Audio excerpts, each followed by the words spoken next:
Should I stay or should I go? Children with disabilities attending IEP transition meetings. That's the controversy, and I'd like to discuss my opinion on that. My opinion is this, and it's revolved around the viewpoints.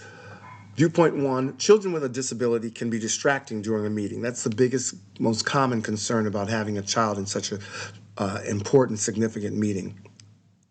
Or children with a disability need to be informed and participate. Some people believe that there should be all-inclusive, which I feel might be challenging. And last but not least, do we wait until the child is the IDEA mandated age? Let's discuss. I believe children should be a part of the IEP transition meeting for several reasons. We want to help them grow and let them attend. The findings identified 5 important self-determination behaviors, one specifically with post-secondary education goal setting and attainment. Self-advocacy, which is always important. That's why we want to encourage them to be a part of something as soon as possible. Being autonomous, self-awareness, and decision-making. Students demonstrated in secondary transition. This is brought up by Zeng, Ju, and Horde in 2022. And disabled children have a voice. Though they may be challenged on some levels, they do have an opinion and perspective once introduced to that perspective.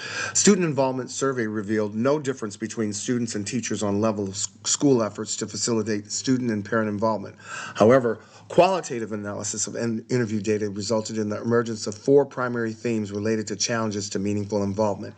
This is very important. Cavendish and Cotter in 2018 shared this, that they have a voice. And here's what they found. That it's a family collaboration. The IDA has mandated the 14-year-olds have an invitation to attend an IEP transition meeting.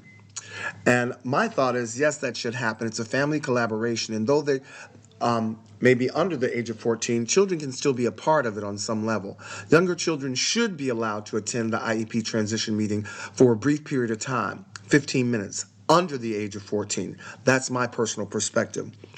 It's important that we be reminded that the children in the room have a voice and have a participation on some level and be informed at an early age. The sooner we introduce them into that category of autonomy and independence, the sooner they'll be ready for the transitions that occur in their life.